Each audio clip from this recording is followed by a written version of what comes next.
មាតុភូមិខ្ញុំអើយមិនដេចឡើយបែបនឹងដេចព្រានអើយប្រេប្រឹងព្រួតក្រុមអើយបច្ចារំលោភទុនត្រៀនដោយចិត្តមហិច្ឆតាប៉ុនបងប្រាថ្នាជាកម្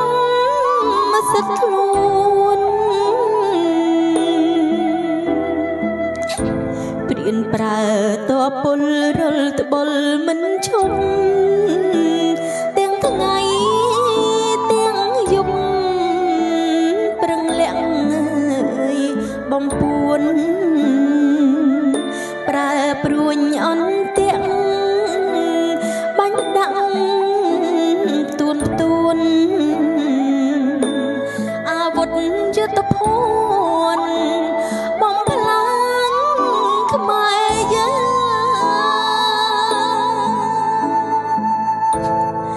តើខ្ញុំខំអ្វីបានពីបាញ់បងដីគេខ្ញុំសងពីត្បូងដល់ជើងពូជខ្មែរអង្គរល្បីល្បាញរងរឿងសៀមប្រើកំភ្លើងបាញ់ឥតប្រណីមនុស្សជាតិបានស្លាប់របួងពីការវត្តនឹងសាលា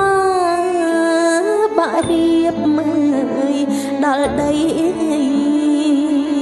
ប្រាងប្រាសាទថ្ម